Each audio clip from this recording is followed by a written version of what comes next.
ህዝብን እየገደሉ ምርጫ ማለት የህዝብ ጥያቄ ነው። ይህ የምትመለከቱት ሰላማዊ ሰልፍ በአዲስ አበባ ከተማ በዛሬው ዕለት የተካሄደ ሲሆን ይህኛው ደግሞ በአዳማ ከተማ ነው። ሌላኛው ደግሞ እዚህ ጋር ያለው እንግዲህ በጅማ ከተማ እየተደረገ ሲሆን ይሄኛው ደግሞ እንግዲህ በሸገር ከተማ ተደረገ ሲሆን በዚህ ጋር ያለው ደግሞ እንግዲህ በአሰላ ከተማ የተደረገ ነው። እነዚህ ሰላም በሌለበት ምርጫ ሊኖር አይችልም።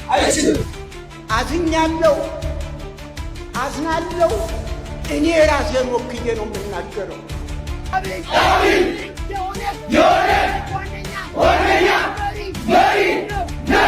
አገሬ ስንዴ ለምና ማምጣቷ ያሳዝነኛል። መጽሐፍ ቅዱስ በመቅደድ የብስኩት ወይም የተጠበሰ ቆቀር ጠቅልሎ የሚሸጥ ነጋዴ በቁጥጥር ስር ውሏል። ዕለተ ዓርብ ተጽኢኖ ትባላለች። በአብይ ጾም የጸለይነው ጸሎት የሚያርግበት። ሰላም ጤና ይስጥልኝ። እንዴት አላችሁ? እግዚአብሔር የተመሰገነ ይሁን። ወቅታዊና በአዳዲስ መረጃዎች ተመልሼ መጥቻለሁ። ዛሬ እንግዲህ የምንመለከተው በአማራ ክልል ምንድነው የተከሰተው? እንግዲህ ትላንት መጋቢት 24 በመላው ኢትዮጵያ ማለት ይቻላል የተለያዩ ሰልፎች ተደርገዋልና እነዚህ ሰልፎች ምንድናቸው የሚለውን እንመለከታለን። እንዲሁም ደግሞ በጣም በሚያሳዝን ሁኔታ መጽሐፍ ቅዱስን ቀዶ ለተለያየ ነገር ዕቃ ሲሸጥ የነበረበት አንድ የእስልምና ሱቅ ተይዞ እርምጃ ተወስዷል። ይሄ ነገር ምንድነው የሚለውን እናያለን። በፓርላማ በምክር ቤቱ አከራካሪ ሆነ አንድ የቀረበ አጀንዳ አለና ያስ ነገር ምንድነው የሚለውን እናያለን። የብፁዕ ሊቀ ጳጳሱን ሐዘን አስቀኛቸዋለሁ። ዛሬ ዕለተ ዓርብ እንገኛለን። እንግዲህ እቺ ዕለተ ዓርብ ዛሬ ምንድናት በቤተ ክርስቲያናችን የሚሉና ሌሎች ነገሮችን እንመለከታለን። እስከ መርሐ ግብሩ ፍጻሜ ድረስ አብራችሁን ቆዩ። ይህ ቪዲዮ ለብዙዎች እንዲደርስ ላይክ ማድረጋችሁን ሼር ማድረጋችሁንም እንዳትረሱ። እስቲ በቅድሚያ ትላንት በተካሄዱት ሰልፎች እንጀምር። ይህ የምትመለከቱት ሰላማዊ ሰልፍ በአዲስ አበባ ከተማ በዛሬው ዕለት የተካሄደ ሲሆን ይህኛው ደግሞ በአዳማ ከተማ ነው። ሌላኛው ደግሞ እዚህ ጋር ያለው እንግዲህ በጅማ ከተማ እየተደረገ ሲሆን ይሄኛው ደግሞ እንግዲህ በሸገር ከተማ ተደረገ ሲሆን በዚህ ጋር ያለው ደግሞ እንግዲህ በአሰላ ከተማ የተደረገ ነው። እነዚህ ደግሞ ሁለቱ የምትመለከቷቸው ማለት ነው በአምቦ ከተማና በደምቢ ዶሎ ከተማ በዛሬው ዕለት ከጠዋቱ 12 ሰዓት ጀምሮ የተካሄዱ ሰልፎች ናቸው። እንግዲህ ታዲያ እነዚህን ሁሉ ከተሞች አንድ ባደረገ መልኩ በተመሳሳይ ሰዓትና በተመሳሳይ ቀን ሰልፍ እንዲወጡ ያስቻላቸው ምንድነው? በእርግጠኛነት አብዛኞቻችሁም እንግዲህ ጥያቄ ይሄ ይሆናል ብዬ አስባለሁ። ታዲያ እነዚህ ሁሉ ከተሞች አንድ ያደረጋቸው አንድ ጉዳይ አለ። እሱም ደግሞ የለውጡ ዘመን 8ኛ ዓመት ክብረ በዓል ነው።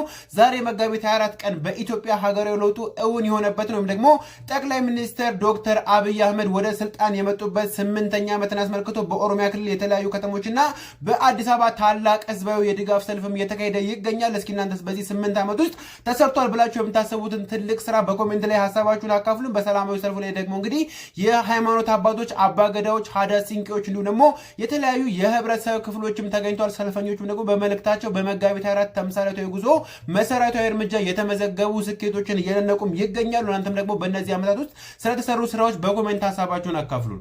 እንግዲህ እንደተመለከታችሁት ነው በተለያዩ አካባቢዎች የክቡር ጠቅላይ ሚኒስትሩ 8ኛ ዓመት የሽመት በዓል ተከብሯል ማለት ነው። ለውጡ የተለያዩ ለውጦችን በማንሳት የተለያዩ ነገሮችን በማንሳት በተለያዩ አካባቢዎች ተከብሯል። እንግዲህ ያው በአይናችን የምናያቸው የተለያዩ ለውጦች አሉ። መቼም በዛውም ልክ ደግሞ የተለያዩ ችግሮች አሉ። ይህንን ነገር በመደገፍ የተለያዩ ነገሮችን በማድረግ የድጋፍ ሰልፍ በተለያየ አካባቢ ተካሂዷል ማለት ነው። እንግዲህ በአማራ ክልል ደግሞ ሰልፍ እንዲሁ ተካሂዷልና በአማራ ክልልስ የተደረገው ሰልፍ ምንድን ነው? ሰላም በሌለበት ምርጫ ሊኖር አይችልም። ህዝብን እየገደሉ ምርጫ ማለት የህልም ጥያቄ ነው።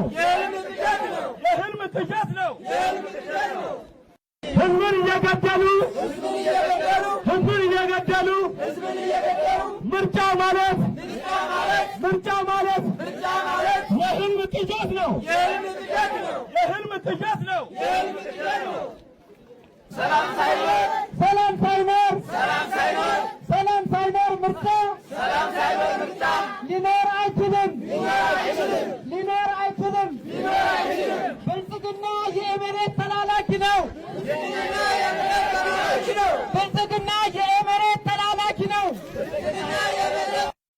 እንደምታውቁት ዘንድሮ በኢትዮጵያ ምርጫ ይካሄዳል እና ይህንን ምርጫ ሁኔታ አስመልክቶ በአማራ ክልል የሚገኙ ህዝብ ምዕመናን ማለት ነው እየደረሰባቸው ያለውን መከራ የተለያዩ ችግሮችን ተናግረዋል ማለት ነው። እንግዲህ በተለይ በጦርነቱ በተለያየ ሁኔታ ሰፊ ችግር እየተካሄደ እንደሆነ ይታወቃል እና ይህንን ተከትሎ ምርጫ ሰላም ሳይኖር ፍቅር ሳይኖር መረጋጋት ሳይኖር ችግር እያለ እንዴት ምርጫ ይደረጋል የሚሉ የተለያዩ ሐሳቦችን በማቅረብ ድምጻቸውን ወደ ውጭ ወጥተው እነሱም አሰምተዋል ማለት ነው። እንግዲህ በሁለት ወገን የተደረጉ ሰልፎች እዚህ ጋር ለውጡን እያመሰገኑ የተለያዩ አካላቶች ሰልፍ አካሂደዋል። እዚህ ጋር ደግሞ እየደረሰባቸው ያለው በተለይ በአማራ ክልል ስንመለከት በትግራይ ጦርነት በነበረ ጊዜ በርካታ ሰፊው ህዝብ ተጎድቷል። አሁንም ደግሞ ጦርነት አለ።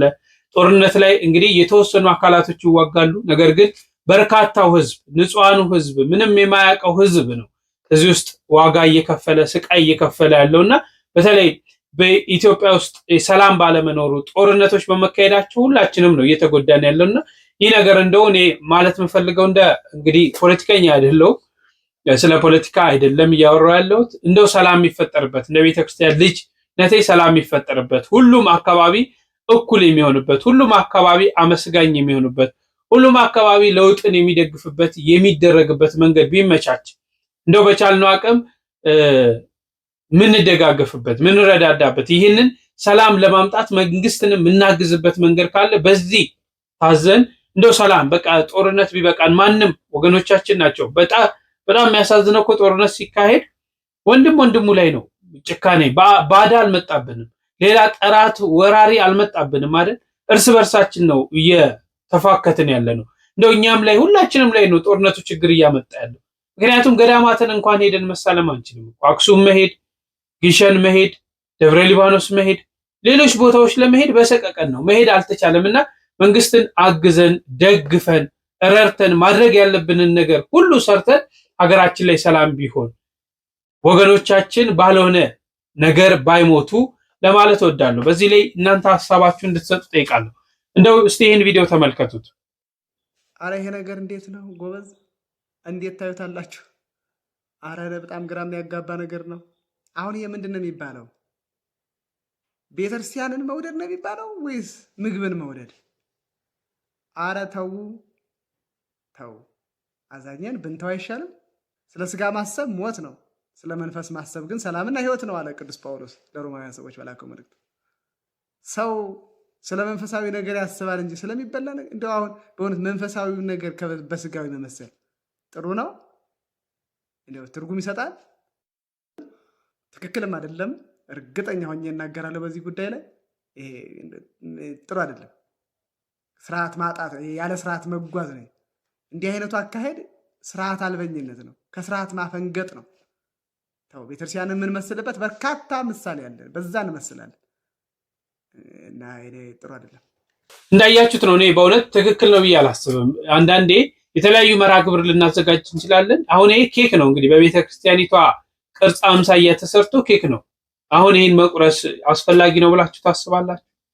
ከምንስ አንጻር ነው እንግዲህ እዚህ ጋር እና እኔ ከናንተ አላውቅም ብዙ በርካታ አባቶች አላችሁ ቤተክርስቲያን መምህራኖች እና እንዲህ አይነት ነገሮች ሲዘጋጁ ያውም ደግሞ ላዩ ላይ ራሱ የቅዱስ ሚካኤል ስዕል አድኖ ምስሉም አለበት ቅዱሱ ስዕልና ይህንን መቁረስ አስፈላጊ ነው ወይ? ሌላ ነገርስ ማድረግ አይቻልም ወይ? ለምንድን ነው እንዲህ አይነት ነገሮች ላይ ልምምዶች እንድናደርግ የሚፈቀደው? ይህ በፍጹም ትክክል አይደለምና ነው የሚሻሻልበት መንገድ ቢኖር ለቀጣይ እንዲህ አይነት ነገሮች ቢቀሩ ለማለት እፈልጋለሁ። ከዚህ ጋር ተያይዞ እንግዲህ በወላይታ መጽሐፍ ቅዱስን የቀደዱትን እንመልከት። መጽሐፍ ቅዱስ በመቅደድ የብስኩት ወይም የተጠበሰ ቆቀር ጠቅልሎ የሚሸጥ ነጋዴ በቁጥጥር ስር ውሏል። ወላይታ ሶዶ ላይ ምንድን ነው የተፈጠረው? ቦታው ወላይታ ሶዶ ከተማ አራዳ ክፍለ ከተማ ህብረት ቀበሌ ነው። አቶ ሽኩር መሐመድ የተባለ የሻይ ቤት ነጋዴ ቅዱስን መጽሐፍ በመቅደድ ለንግድ መጠቅለያነት ሲጠቀም እጅ ከፍንጅ ተይዟል። ትላንት መጋቢት 23 ቀን ግለሰቡ መጽሐፍ ቅዱስን ለብስኩት መጠቅለያነት ሲጠቀም ህፃናትንም ለዚሁ ድርጊት ያሳተፍ እንደነበረ ተረጋግጧል። ፖሊስ ድርጊቱን የሃይማኖትን መቻቻል ለመናድ የታለመ ሲል ገልጾታል። በአሁኑ ሰዓት ንግድ ሱቁ የታሸገ ሲሆን ግለሰቡ በፖሊስ ቁጥጥር ስር ውለው ምርመራ እየተካሄደባቸው ነው። የከተማዋ ፖሊስ ነዋሪዎች ስሜታዊ ሳይሆኑ መረጃን በመስጠታቸው ምስጋናን አቅርበዋል። የህግ ሂደቱን ደግሞ በጋራ የምናየው ይሆናል። እናንተ በዚህ ጉዳይ ላይ ምን ትላላችሁ? ሀሳባችሁን በኮመንት አጋሩልኝ። በብልሃት ነው በጣም ነው የሚያሳዝነው። እኔ ሳያውቁ ነው ብዬ እኮ አይደለም፣ ያውቁታል መጽሐፍ ቅዱስ እንደሆነ ሆነ ብለው ጸብ ለማጫት፣ ሰላም እንዳይኖር፣ መረጋጋት እንዳይኖር፣ ትኩሳት ለመፍጠር የሚደረግ ነው። በተወሰደው እርምጃ በጣም ሳላደንቅ አላልፍም። ግን ምን ተፈልጎ ነው? እስቲ ያስቡት። አንድ የኦርቶዶክስ አማኝ የሆነ ቁርአናቸውን ወስዶ ሱቅ ውስጥ እየቀደደ ቢሸጥ ምንድን ነው የሚከሰተው? መከባበር እኮ አይደለም ይሄ። ተቻችለን ተዋደን ነው የኖር ነው አይደል? አባቶቻችን እኮ ይቺን ሀገር ሲያስረክቡን ተከባብረው ተዋደው ነው ተቻችለው ነው። አንዱ የአንዱን ሃይማኖት ሳይነካ። ዛሬ እኛ ምን ይሁን ብለን ነው ሃይማኖትን የምንነካው? ያውም ደግሞ ቤተክርስቲያናችን ቅዱስ ብላ በሰየመችው መጽሐፍ ቅዱስ ውስጥ እግዚአብሔር ቃል ያለውን ይህን መጽሐፍ ቅዱስ እንደው ገንጥላችሁ ስትሸጡበት ራሱ ትንሽ ባታከብሩት፣ ሃይማኖት ውስጥ ባትኖሩ፣ በሃይማኖቱ ባታምኑ አይቀፋችሁ? አይሰቀጥጣችሁ? ጦርነት ለመፍጠር እርስ በርስ ለማባላት ለምንድን ነው? ደግሞ በዚህ ሰላም እንዳናገኝ ለማድረግ የሚፈለግበት ለምንድን ነው? እንዲህ አይነት ነገር መንግስት የሚወስዳቸውን እርምጃዎች ሳላደንቅ አላልፍም።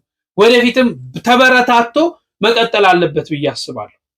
እሺ ቀጣይ ማስቃኛችሁ እንግዲህ ትላንትና አንድ ቪዲዮ አስቃኝቻችኋለሁ። አዶናይ እንደሚሞት እየተናገሩ የተለያየ ነገር ሲሉ ነበርና አንዲት እህታችን ያለችውን ስሙ። ሆነች እሷ ስለሱ 60 ቀን 30 ቀን ብላ የምትወስንለት ማን አባቷስ ነው? እኔ ማለት ነው ምድር ላይ የማያስፈራኝ ነገር ልንገራችሁ። እግዚአብሔር ምድር ላይ የማያስፈራኝ ነገር ቢኖር እኔ ማለት ነው ጋይስ ይሄ ጥንቆላ ምናምን እንደዚህ የሆነ የእንትን ነገር አባቴ እንዲች አያስፈራኝ እንዴ። by the way like የምታምኑትን ነገር ተማመኑበት። እሺ አዶናይም እርግጠኛ ነኝ ይተማመንበታል የሚያምንበትን ነገር። እንዴ ያዝነው እኮ ክርስቶስ ነው። ማን ነው የሚያስፈራው? ማን ነው? የትኛው ነገር ነው የሚያስፈራው? 30 ቀን 60 ቀን አትበጣጣሽ ይበሏት ሂዱና። ማንነች ሰውን መጨረሻ የምታውቀው ማን አባቷ ስለሆነች? ጠላቱ ድፍት ይበል ድብን ይበል ጠላቱ ራሷ ድብን ትበል። ከዚህ ከ30 ቀን ከዚህ አበዛ 30 ቀን አለፈ ከዚህ ቀን አበደ እንዴ ማንነች ሰውን መጨረሻ የምታውቀው? ማንነችና የሁላችንም መጨረሻ ጌታ መድኃኒዓለም ብቻ ነው የሚያውቀው፣ ሌላ ማንንም አያውቅም። ዛሬ ተነስቶ 30 አጥቂ ኧረ በእናታችሁ እኔ መቤቴ ስቄን ያሳለፍኳት የማንሽ ሞልጋጋ ማማን እንዴ አራት ሞላጋጊ በሏት። ዝም በል አንተ ራስህ የማርያም ልጅ ሚለውን ስምህን ቀይረው። የማያገባሽ ነገር ውስጥ ይውጣ ከዚህ በእናትህ ጎዶሎ ውጣ ከዚህ። ቁጭ ብላ ላይቭ ላይ ነው የሰውን የወደፊት እንትን የምትተነበየው። እኔ ከደቂቃዎች በኋላ ልኑር ራሱ የሚያውቀው ጌታ መድኃኒዓለም ብቻ ነው እንጂ ማንንም ሰው አያውቅም። ይሄ የእግዚአብሔር ስራ ብቻ ነው እንጂ የሰው አይደለም። ግን በቃ ላይክ I don't know like ሰው ቀናሲ ወይ አታጡም ላይክ የሆነ ሪዝን የሆነ መንገድ የሆነ ወይ አታጡም በቃ የሆነ ለመናገር የሆነ ነገር ለማድረግ እንዴ እግዚአብሔር አምላክ ይጠብቀው። በሄደበት ሁሉ እግዚአብሔር ይጠብቀው። ምንም ደግሞ አይሆንም። ምንም አይሆንም። ምንም አይሆንም። እንደዚህ ክፋት የሚያስብ ጥላት መጥፎ ነገር የሚያስብበት ሰው በሙሉ ይክት ይበል። እኔ ሰው ልጅ መጥፎ ነገር ሲያስብ በጣም ይገርመኛል። like ምን ለማትረፍ ነው? what's the point at the end of the day? ምንድነው like I don't understand like እውነት እኔ እንጃ ወይ እኔ ጅልጥ ነኝ ወይ ፋራ ነኝ ልሁን። ደግሞ እንደዚህ አይነት ፋርነት ከሆነ እልም ያልኩ ፋራ ልሁን። እንደው ምን አይነት ዘመናዊነት ነው ያጠቃችሁ በእናታችሁ? like I swear like በቃ it's like ይሄ አዲሱ ትሬንድ የሆነ ነገር ማድረግ ነው ሰው ላይ እና በጣም ያሳዝናል። አባቴውት በጣም ያሳፍራል፣ ያሳዝናል። ኧረ በእናታችሁ እንዴ ቀን ተወስናላችሁ እንዴ ለሰው ልጅ ማናችሁ? እኔም እናንተም አፈሮች፣ እኔም እናንተም አፈር፣ እኔም እናንተም ይሰራን አንድ አምላክ፣ ይሰራን አንድ ፈጣሪ፣ እሱ ይወስንልን እንጂ ደግሞ እንዳደመጣችሁት ነው። አሳዛኝ ነው። ሰው የሰውን ውድቀት የሰውን ሞት እየተመኘ እንዲህ አይነት ትንቢት ተናጋሪ ሆኖ እብዶ ነው ሲመጣ ምንም አይመጣም። እግዚአብሔር አለ። መቼም የተጠጋት እመቤታችን አለች። ለሁሉም በምናምንበት ሃይማኖት ባይዘው ይሄ መተት ይሄ መንፈስ የሚለው ስታምኑት ነው ዋጋ የሚያስከፍላችሁ። አትመኑ። እግዚአብሔርን ብቻ ጋሻ መጠጊያ አድርጉት። እግዚአብሔርን ከያዝን ምንም ሰው በሚያደርገው ነገር ላይ ይደክማል እንጂ ምንም ሊጎዳን አይችልም። እና ሰዎች ብዙ ሰዎች እናስደነግጣለን። አሁን እንግዲህ በዚህ 60 ቀን የቀረው እስከ ማለት የተናገረችው አለች። እንዲህ አይነት ነገር ምን አይነት ቅዠት ዓለም ውስጥ እንደገባን እግዚአብሔር ይታረቀን። ማርያምን ምን አይነት መንፈስ ነው የወረረን ግን እርስ በርሳችን የምንጨካከንበትና አንዱ ለአንዱ ጭካኔን የሚያወርስበት ጊዜ መድረሳችን በጣም ያሳዝናል። ወደ ብፁዕ አቡነ ኤልያስ ከማረፋችን በፊት ዛሬም አርብ ነው። ትልቅ ነገር ነው ማስቀኛችሁ። ከዚህ በኋላ ትናንት በምክር ቤቱ የቀረበ ሐሳብ አለ። በርካታ መከራከሪያዎች የቀረቡበት ህግ ጸድቋል። ፓርላማው የኦሮሚያ ክልል ፍርድ ቤቶች በአዲስ አበባ ዳኝነት ስልጣን እንዲኖራቸው የሚፈቅድ ህግ አጽድቋል። ባለፉት 64 ዓመታት በስራ ላይ የቆየው የወንጀል ህግ ስነ ስርዓትም የማስረጃ ህግ ተካቶበት ማለት ነው። ዛሬ መጋቢት 24 ቀን 2018 የኦሮሚያ ክልል ፍርድ ቤቶች በአዲስ አበባ የዳኝነት ስልጣን እንዲኖራቸው የሚደነግግ አንቀጽ አካቶ አጽድቋል። ታዲያ የወንጀል ህግ ስነ ስርዓት የማስረጃ ህግን ማሻሻል የተዘጋጀው ረቂቅ አካታችነት በርካታ አንቀጾች መካከልም አንቀጽ 25 ንዑስ አንቀጽ 3ን የምክር ቤቱ አባላት ለሁለት ከፍሎ አሟክቷል። በምክር ቤቱ አብን ተወካዮች ዶክተር ደሳለኝ ጫኔና እንዲሁም ደግሞ ዶክተር አበባው ደሳለኝ በረቂቅ ህጉ የተካተተው አንቀጽ እንዲወጣ በርካታ መከራከሪያዎች በማንሳትም ጠይቀዋል። ሌላኛው የፓርላማ አባል ዶክተር ጎንፉ ህገ መንግስቱን ጨምሮ ሌሎችም መከራከሪያዎች በመግለጽ ማለት ነው የአንቀጹ መካተት አግባብ መሆኑንም ተከራክረዋል። በአዲስ መረጃ መልሳለሁ። ፎሎ ያርጋችሁ።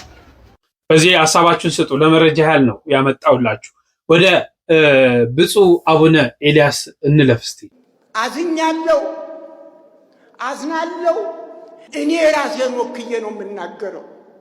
አገሬ ስንዴ ለምና ማምጣቷ ያሳዝነኛል። አገሬ 12 ወር ሙሉ ዝናብ አለ፣ 12 ወር ሙሉ ፀሐይ አለ። አገሬ ኢትዮጵያ ከነዚያ እጅግ ካነሱ ሀገሮች ስንዴ ለምኜ የምበላው ያሳዝነኛል። እኔ ራሴን ወክዬ ነው የምናገረው። አዝኛለሁ፣ አዝናለሁ። ኢትዮጵያ ቤተ ክርስቲያን በማንም ግፍ አትስሩ። ያ ጥምቀት ጃን ሜዳ ላይ የምታነበው በጥምቀተ ባህሩ ላይ በማንም ግፍ አትስሩ የሚሉ ወንጌል ነው የምናነበው። በማንም ግፍ አትስሩ ያለችው ቤተ ክርስቲያን በታሪካችን ላይ በሀገራችን ላይ ስንዴ እንኳን ዘርተን ስንዴ ከመለመን ነፃ እንድንወጣ እያንዳንዳችን መጸለይ አለብን። ያ የድሮው ያ አባታችን የመጀመሪያው አባት ጀምሮ ጸሎት እስካሁኑ ያለው ጸሎት ጠብቆና ይኖራል። አሁንም ይጠብቀና። የሰላም ዋጋዋን አያችሁ። ሰላም ቢኖር ፍቅር ቢኖር መተሳሰብ ቢኖር እኛ ከውጪ እርዳታ ጭራሽ እንኳን አንፈልግም ነበር። ለኛ አይደለም ለሌሎች አፍሪካ ሀገራት ለዓለም የምንበቃ ህዝቦች ነበር። ግን ጦርነቱ፣ መጨካከኑ፣ ዘረኝነቱ፣ በጋራ አብረን ባለመጓዝ በሃይማኖት ውስጥ ሆነን መከፋፈላችን ምን አይነት ዋጋ እንዳስከፈለን አያችሁ። እርስ በርሳችን መገፋፋት። ብፁዕ አቡነ ኤልያስም አሁን እንግዲህ በግሪክ አቴንስ የገጠማቸው ነገር አሳይቻቸዋለሁ። እንግዲህ ቤተክርስቲያን ዘግተው እስከ ማባረር ተደርሷል። ይሄ ምንድነው? በቃ ዘረኝነት በመኖሩ እርስ በርሳችን ሊቃነ ጳጳሳት የምንላቸው ማይሆኑ ስራ ውስጥ ይገባሉ። ምዕመናን ማንሆን ድርሻ ውስጥ እንገባለን፣ ማይመለከተን ውስጥ። ይሄው እንዲሁ ስንገፋፋ እንኖራለን። እግዚአብሔር ምሕረቱን ያምጣል። ዛሬ አርብ ነው፣ ተጽዕኖ ይባላል። ምንድነው የዛሬው ዕለት? የነገዋ ዕለት ዕለተ አርብ ተጽዕኖ ትባላለች። በአብይ ጾም የጸለይነው ጸሎት የሚያርግበት በቤተ ክርስቲያን ውስጥ የሚገኙ ካህናቱ፣ ዲያቆናቱ፣ ሁሉም አገልጋዮች በቤተ ክርስቲያን ውስጥ ተገኝተው ጸሎት ሲያደርጉ የሚውሉባት ልዩ ቀን ናት። በዚህች ዕለት በቤተ ክርስቲያን ተገኝታችሁ 3 ነገሮችን ብታደርጉ እጅግ በጣም ትጠቀማላችሁ። በሞት ለተለዩን ወገኖቻችን የሙት መታሰቢያ ብናደርግበት በረከተ ስጋን በረከተ ነፍስ የምናገኝባት፣ ውሃ ወስደን በቤተ ክርስቲያን ውስጥ አስቀምጠን ጸሎት ተደርሶበት ወስደን በቤታችን ብንጠቀመው ድህነተ ስጋን ልናገኝባት የምንችል እጅግ ድንቅ ዕለት ናት። ትምህርቱ ግን እስከ ነገ ብቻ ስለሚያገለግል ከእስከ ዛሬው በተለየ ለብዙ ሰዎች ሼር አድርጋችሁ እንድታደርሱ በትህትና ጠይቃችኋለሁ። የነገው ዕለት ተጽዕኖ ትባላለች። በቤተ ክርስቲያን ውስጥ ያሉ ካህናት፣ አገልጋዮች፣ አስተዳዳሪውን ጨምሮ ሌሎችም በቤተ ክርስቲያን ውስጥ በአገልግሎት ውስጥ ያሉ ሰዎች በቤተ ክርስቲያን ውስጥ ተገኝተው ሙሉን ቀን ጸሎት ሲያደርሱባት የሚውሉ እጅግ ድንቅ ዕለት ናት። በዚህች ዕለት ሙሉ መዝሙረ ዳዊት በማስተዛዘል በዜማ እንዲሁም ቅዱስ ያሬድ በአብይ ጾም ያዘጋጃቸው የምስጋና ጸሎቶች አጠቃላይ የሚጸለዩባት ነገ ነው። አርያሙ፣ ክስተቱ፣ መስተጋቡ በዜማ እየተባለ በመሃል መዝሙረ ዳዊት እየተጸለየ እንዲሁም ሙሉ ውዳሴ ማርያም እየተደረሰ ጸሎት ስናደርግ የምንውልባት እጅግ ድንቅ ዕለት ናት። በዚች ዕለት እነዚህን ሶስት ነገሮች በማድረግ አንዳንድ ብልህ የሆኑ ኦርቶዶክሳውያን ሲጠቀሙ ዕለቷን በበረከት በመቀደስ የሚያሳልፏት ብዙ ኦርቶዶክሳውያን አሉ። በዚች ቀን እነዚህን ሶስት ነገሮች ብናደርግ በረከተ ስጋ በረከተ ነፍስ እናገኛለን። አንደኛ ውሃ በዕቃ ወስደን ቤተክርስቲያን ላይ አስቀምጠን ካህናቱ ጸሎቱን ሲያደርጉ ውለው ጸሎት ማሳረጊያ ከተደረገ በኋላ በውሃው ላይ እፍ እንዲሉበት በማድረግ ውሃውን እንደ ጸበል አድርገን ከስጋ ደዌያችን እንድንበታለን፣ እንፈወስበታለን፣ ከአጋንንትም ስራ እንጠበቅበታለን። ሁለተኛ በአብይ ጾም ውስጥ በቤተክርስቲያንም በተለያየ ቦታ ያደረግናቸው ጸሎቶች የሚያርጉበት ቅድመ እግዚአብሔር ዘንድ የሚደርሱበት ስለሆነ የምንችል 150ውን መዝሙረ ዳዊት ጸሎት በማድረግ ካልሆነ ግን እስከቻልነው ድረስ መዝሙረ ዳዊትን ጸሎት በማድረግ ከካህናት አባቶች ጋር ቁመን አብረን ጸሎት በማድረግ ጸሎታችን ቅድመ እግዚአብሔር ዘንድ እንዲደርስ በአባቶቻችን ጸሎትን መባረክ መቀደስ ይገባናል። ሶስተኛ በዚች ዕለት ብዙ የጸሎት አይነቶች ስለሚደረሱ የሙት መታሰቢያ ወይም በሞት የተለዩአችሁ ወገኖቻችሁ፣ እናት አባቶቻችሁ፣ ወዳጆቻችሁ ካሉ የሙት መታሰቢያ ብታደርጉላቸው በሰማይ ምሕረትን ያገኛሉ፣ ይቅርታን ይደረግላቸዋል፣ እጅግም በጣም ድንቅ የሆነ በረከትን ያገኛሉ። ቅዱስ ያሬድ ስለዚች ዕለት እንዲህ ይላል። ተጽዕኖ ዲበዋል ቦአ ውስተ ሀገር ኢየሩሳሌም በትፍስሕት ወበሐሴት ይሁቦሙ ኃይለ ወስልጣነ ይላል። በአህያው ውርንጭላ ላይ ተጭኖ ወደ ኢየሩሳሌም ሀገር ገባ፣ በደስታና በሐሴት ኃይልንና ስልጣንን ይሰጣቸዋል እያለ ለዚች ዕለት ተናግሯል ማለት ነው። እሱ ያዘጋጃቸውም የጸሎት የምስጋና አይነቶች በነገዋ ዕለት ዓርብ የሚጸለዩ የሚደርሱ ናቸው። በዚች ዕለት የምትችሉ ሰዎች እነዚህን ሶስት ነገሮች በማድረግ መጠቀም ትችላላችሁ። በተለይ የሙት መታሰቢያ ብታስደርጉ እጅግ በጣም በረከተ ነፍስን ታገኙበታላችሁ። ራሳችሁን በቤተክርስቲያን ተገኝታችሁ ጸሎት ብታደርጉ ጸሎታችሁ ቅድመ እግዚአብሔር ዘንድ ይደርሳል። የምትችሉ በቤተክርስቲያን ቅጥር ግቢ ተገኝታችሁ በረከት እንድታገኙ መልእክት ለማስተላለፍ ነው። እግዚአብሔር አምላክ በበረከት በጸጋ ይጎብኘን። ነገ ዓርብ ሁላችሁም ገላችሁን ታጠቡ። ለምን እንደሆነ እነግራችኋለሁ። ማርያምን ይሄው መብራት ጠፍቶ ቪዲዮ እየሰራ ያለሁት መብራት ባትሪ ሰው አብርቶልኝ ነው የምሰራው እና ይህን ቪዲዮ በደንብ አድርጋችሁ ሼር፣ ኮፒ ሊንክ ላይ ሪፖስት እያደረጋችሁ ለሁሉም እንዲደረስ አድርጉት እና ለምንድን ነው ነገ ዓርብ ሰውነታችሁን ገላችሁን ታጠቡ ያልኳችሁ መሰላችሁ? ቅዳሜ እንደነገርኳችሁ መጋቢት 26 ርኅወተ ሰማይ ነው። ሁላችንም ጠበል እንጠመቃለን። ይሄ ቀን በፍጹም እንዳያመልጣችሁ። ይኸውላችሁ ይሄን ቪዲዮ ለብዙዎች እንዲደርስ አድርጉት። ቅዳሜ መጋቢት 26 ርኅወተ ሰማይ ጸሎታችን የሚያደርግበት ፈውስ የምናገኝበት ምስጢር የሚገለጥበት ቀን ስለሆነ ማለት ነው። ሁላችሁም ነገ ገላችሁን ታጥባችሁ ዝግጅት አድርጋችሁ ቅዳሜ ጠበል እንጠመቃለን ማለት ነው እና ደግሞ በህማማት ልናደርጋቸው የማይገቡ 10 ነገሮች አሉ። ምንድናቸው? እነሱን ድርግም ዩቲዩብ ላይ ሰርችላችኋለሁ። እየገባችሁ ተመልከቱ፣ ይጠቅማቸዋል። ነገር ግን ስገቡ ሰርች ስታደርጉ ድርግ እንዳትሸወዱ። በስም የተከፈተ ስላለ የኔ ትክክለኛው አካውንት ከ37000 በላይ ሰብስክራይበር ያለው ነው። በዚህ ታምኔል ነው የተሰራው። እየገባችሁ ተመልከቱ። ቅዳሜ ግን በደንብ አድርጋችሁ ጸልዩ። ጸሎታችን የሚያደርግበት ቀን ነው። አምላካችን እንደ ቸርነቱ የሁላችንም ጸሎት ይቀበልልን። እስኪ ሁላችሁም ኮሜንት ላይ አምላኬ ሆይ ጸሎቴን ተቀበለው እያላችሁ ጻፉ። ሁላችሁም መልካም ምኞት መልካም መመኘት መልካም ነውና አምላኬ ሆይ ጸሎቴን ተቀበለው እያላችሁ ጻፉ። ቪዲዮው ለሁሉም እንዲደርስ ባጭር ጊዜ ማለት ነው ሼር፣ ኮፒ ሊንክ ላይ ሪፖስት እያደረጋችሁ ለሁሉም አዳርሱልኝ። ቤቱን ፎሎ አድርጉ። እወዳችኋለሁ። ክብር በሉልኝ። ዘፋኞቹ እኛ ላይ ይዘፍኑና ሲበቃቸው ሃይማኖታቸውን ይቀይራሉ። ጌታን አግኝቻለሁ ይላል። አንተ ዘፈኑን ስልክ ላይ እኮ ሴቭ አድርገው መጥሪያ አድርገዋል። ፎቶውን ይዘህ የገሌ አድናቂ ነኝ እያልክ የሰውየውን ስም 100 ጊዜ እየጠራህ የሚያድንህ ይመስል ሰውየው ግን በቃኝ ያ ጊዜ ቆጨኝ ይልሃል። ፎቅ እኮ ሰርቷል፣ መኪና ገዝቷል፣ ኑሮውን አደላድሏል። ሲበቃ ወደ ሌላ ሽፍት አድርጓል። አንተ እዛው ነው ያለው። ትናንት እንደገለጥኩት መንገድ ሆነን ማንም የሚመላለስብን መሆኑ ያለንበት ጊዜ የታሪክ ተርኒንግ ፖይንት ላይ ነው ያለነው። የመታጠፊያ ቦታ አንጓ ላይ ነው ያለነው። ወደዳችሁም ጠላችሁ እዚህ ዘመን ላይ ታሪክ ከተበላሸ መመለስ እጅግ በጣም ከባድ ነው። ጭፈራ ቤቱ አብዛኛው የኦርቶዶክሶች ነው። በጣም ብዙ መጠጥ ቤቶች የኦርቶዶክስ ናቸው። እኔ በጣም ግራ ይገባኛል። እዚህ ላይ ምን ማለት እንዳለብኝ ይጨነቃል። እውነት ለመናገር የት ነው የሚሄደው? መጨረሻችን ምንድን ነው የሚሆነው? በጣም ዘፋኙ አብዛኛው ኦርቶዶክስ ነው። እነዚህን ደግሞ የሚያደምቁት ኦርቶዶክሶች ናቸው። የያዝናቸው ዓለሞች ሁሉንም እንዳንጥል ፈልገን ይዘነዋል። አንድ ላይ ዘፈኑን ከመዝሙሩ ጋር አንድ ላይ ይዘነዋል፣ ደባልቀነዋል። እጅግ በጣም አሳሳቢ ጉዳዮች ናቸው። እያንዳንዳችን ልንሰራ ይገባል። በሆሳዕና ቀን ግዴታ ቤተክርስቲያን መሄድ እንዳለብን ስንቶቻችሁ ታውቃላችሁ? አሁን እሁድ እንግዲህ ሆሳዕና ነው አይደለ? የሆሳዕና ቀን ግዴታ ሁሉም ህዝበ ክርስቲያን ቤተክርስቲያን እንዲሄድ ይገባዋል። በተለይ ንስሐ አባት የሌለን ሰዎች፣ ንስሐ አባት ያልያዝን ሰዎች በዚያን ቀን ቤተክርስቲያን መሄድ የግድ አለብን። ለምን እንደሆነ ታውቃላችሁ? ከእሁድ ሆሳዕና በኋላ ፍትሐት ዘወልድ የለም። ማለትም ክርስትና ማስነሳት አይቻልም። ንስሐ የገባ ሰው ፍትሐት አይደረግለትም።